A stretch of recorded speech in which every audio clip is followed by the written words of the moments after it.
ஒரு ஏக்கர் 1000 ரூபாய். 24 ஏக்கர் வாங்கி போர் போட்டேன். 10 அடி 15 அடியில தண்ணி பீரிட்டு மேல வந்தது அந்த காலத்துல. அப்போ இப்ப 300 அடி 400 அடி போயிட்டு நிலத்தடி நீர் மட்டம் குறைஞ்சிருச்சு. நீர் மட்டம் கேட்குது. அப்புறம் இதெல்லாம் வாங்கி தென்னை மரம் பாருங்க, தென்னை மரம் மாமரம் செடி. அந்த தோட்டம் ரொம்ப பிரம்மாண்டமா பயங்கரமா நீங்க அதை பண்ணிருக்கீங்க அப்படின்னு தான் சொல்லலாம். அவ்வளோ தென்னை மரங்கள், என்னென்ன மரம்லாம் இருக்குமோ அத்தனை மரங்களும் உங்களுடைய தோட்டத்துல இருக்கு. சந்தன மரம் முதற்கொண்டு இருக்கு. எண்ணிக்கையிலேயும் தென்னை மரம் அதிகமாவே இருக்கு. கிட்டத்தட்ட 1000 மரம் 700க்கு மேல. தென்னை மரமும் மாமரம் தான் எங்களுக்கு சோறு போடும். நாங்க 2 பேரும் இங்க இருக்கிறோம், மற்றவங்கலாம் சென்னையில் இருக்காங்க. இத்தனை மரங்கள் இங்க எல்லா காய்கறிகளும் இருக்கு. நீங்க ஏற்கனவே என்கிட்ட சில விஷயங்கள் பகிர்ந்துக்கிட்டு எல்லா காய்கறிகளும் இருக்கு, எல்லா அவ்வளோ மரங்கள் இருக்கு. நீங்க எங்க போனாலும் மரக்கன்றோட தான் வருவீங்க. இங்க ஆமா, இப்போ நான் டெல்லிக்கு போறேன்னு வச்சுங்க, அங்க எல்லா நர்சரியும் போவேன். இந்த நர்சரியில் இருக்கிறவங்கலாம் சொல்லுவோம், இப்போ புதுசா எதுவும் வரலன்னு. வாங்கிட்டீங்கன்ட்டு வாங்கி எடுத்து ஃப்ளைட்ல வச்சுருவேன். விமானம் பண்ணிட்டு இது போகும்போது ஞாபகமா என்கிட்ட கொடுமா அப்படின்னு ஒரு முறை வைக்கும். அதை கொண்டு நடுவேன். அந்த மாதிரி அதெல்லாம் பயிற்சியம் தான். அது பயிற்சியம் தான்.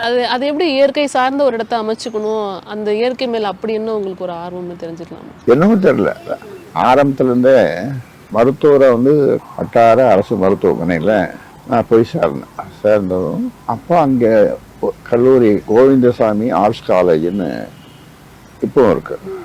அதில் போய் நான் மரக்கன்றுகள் அங்கெல்லாம் வாங்கி நிறைய மரக்கன்றுகள் அதில் நட்டேன், மரங்களை நட்டேன். அப்போ இயற்கையாகவே எனக்கு இயற்கையோட ஏந்து வாழற ஒரு மரம் செடி கொடிகள் எல்லாத்து மேலேயும் ஒரு பைத்தியம்னே சொல்லலாம். இப்போ இங்கே ஒரு இது இருக்குது சின்னதாக, நான் நடக்கிறதுக்கு அதுக்கு முன்னால். இப்போ இது எல்லாம் அதான் அதில் நடப்பேன். சுற்றி ஒரு மாதிரி சுற்றி மரங்கள் இருக்கும், மரம் வச்சிருக்கேன். நீங்க சொன்ன மாதிரி சந்தன மரம் எல்லா மரமும் உள்ள இருக்கு. நீங்க உங்களுக்கே தெரியும் நீங்க என்னென்ன மரங்கள் வச்சிருங்க அப்படின்னு. என்னென்ன மரங்கள் இருக்குன்னு சொல்ல முடியுமா? எவ்வளவு இருக்குன்னு உங்களுக்கு ஒரு எண்ணிக்கை இருக்கும்ல? இந்த மரம் இருக்கு பாருங்க, நெல்லிக்காய் மரம். இந்த மரம் இந்த காட்டு நெல்லி நெல்லிக்காய் மரம் காட்டுல இருக்கும்.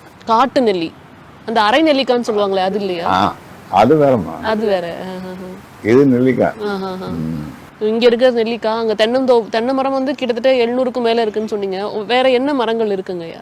எல்லா மரமும் வாழை, தென்னை, இது பாருங்க கடம்பா இருக்குல்ல ஒரு மரம், கடம்பா. அங்க உள்ள நுழையும் போது நீங்க அப்படி அணைச்சிங்கனாக்கா கொள்ளாது, அவ்வளவு பெரிய மரம். இதே தான் பின்னால பாருங்க, இதே மரம் தான் கடம்பா. 2 மரம் இது பாருங்க, இப்படி பாருங்க. அது உயரமா இந்த தென்னை மரத்தோட போட்டு அதுக்கு மேலே போயிட்டு பாருங்க.